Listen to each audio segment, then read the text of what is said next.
নমস্কার, আপনারা দেখছেন রাখি ক্রিয়েশন, সাথে রয়েছি আমি রাখি। রাখি ক্রিয়েশনের আরও একটি নতুন রেসিপি ভিডিওতে আপনাদের স্বাগত। আজ তৈরি করব একটা লস্যি, যেটা হবে কাঁচা আম দিয়ে। কিভাবে করব বিস্তারিত রয়েছে ভিডিওটিতে। এই গরমে দই তো আমরা সবাই খেয়ে থাকি বিভিন্নভাবে, আজ তাই একটু স্বাদ বদলাতেই নিয়ে এসেছি আম দিয়ে দইয়ের এই শরবতের রেসিপিটা। এই রেসিপিটির নাম হচ্ছে দধিমঙ্গল। হ্যাঁ, দধিমঙ্গল। কীভাবে বানাচ্ছি চলুন দেখে নিই। প্রথমেই আমটাকে আমি সেদ্ধ করে নিয়েছি, পুড়িয়ে নয়, সেদ্ধ করেছি জল দিয়ে, তারপর ঠান্ডা করে নিয়েছি। এখন আমের খোসার থেকে আমটাকে ছাড়িয়ে নিতে পারি, শাঁসটা আমাদের লাগবে মূলত, কিংবা পাকা আম যেভাবে আমরা খেয়ে থাকি অনেক সময়, সেভাবেও কিন্তু আমের যে পাল্পটা রয়েছে সেটাকে বের করে নিতে হবে। আপনার সুবিধা অনুযায়ী আপনি যে কোনোভাবেই কিন্তু আমের পাল্পটা বের করে নিতে পারেন। আমার কাছে এভাবেই সুবিধে মনে হয়েছে, তাই এভাবেই বের করে নিচ্ছি। খুব বেশি লাগবে না। আমি এখানে 3খানা আম নিলেও লেগেছে কিন্তু 1খানা আমি। সাথে 2টো কাঁচা লঙ্কা আমের সাথেই সেদ্ধ করে নিয়েছিলাম, সেই লঙ্কাগুলো হাতের সাহায্যে একটু চটকে নিলাম। এবার খোসাগুলো কিন্তু ফেলে দেব। লাগবে টক দই, তাই এখানে প্রায় 250 গ্রাম টক দই ব্যবহার করেছি।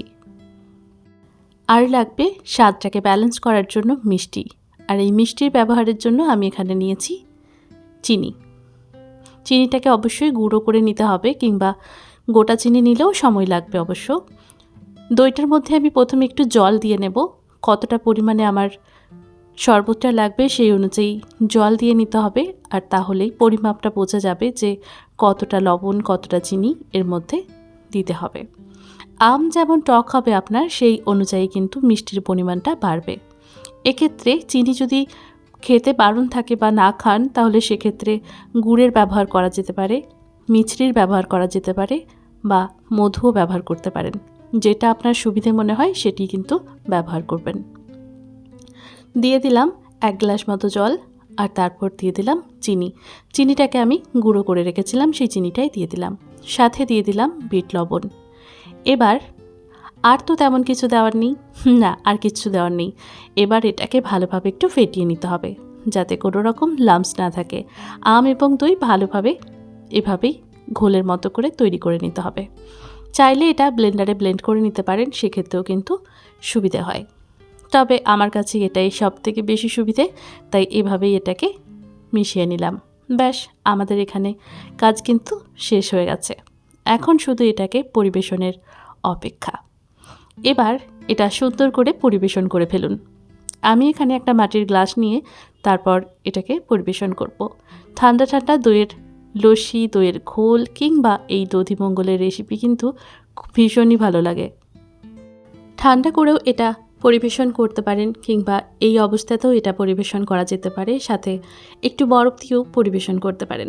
তবে আমার কাছে বরফ এই মুহূর্তে নেই, বা আমার একদমই পছন্দ নয়, তাই আমি বরফ জমিয়ে রাখি না মোটেও। আর শুধুই এটাকে আমি পরিবেশন করতে বেশি পছন্দ করি। গরম থেকে এসেই যদি এই শরবত পাওয়া যায় হাতের কাছে, তাহলে কেমন হবে বলুন দেখি। ওপর থেকে একটু গোলমরিচের গুঁড়ো ছড়িয়ে দিলাম। গ্লাসটা দেখতেও ভালো লাগবে এবং খেতেও বেশ মজা হবে। ভিডিওটি ভালো লাগলে লাইক, কমেন্ট, শেয়ার করে পাশে থাকবেন। রেসিপিটি অবশ্যই বাড়িতে একদিন ট্রাই করবেন।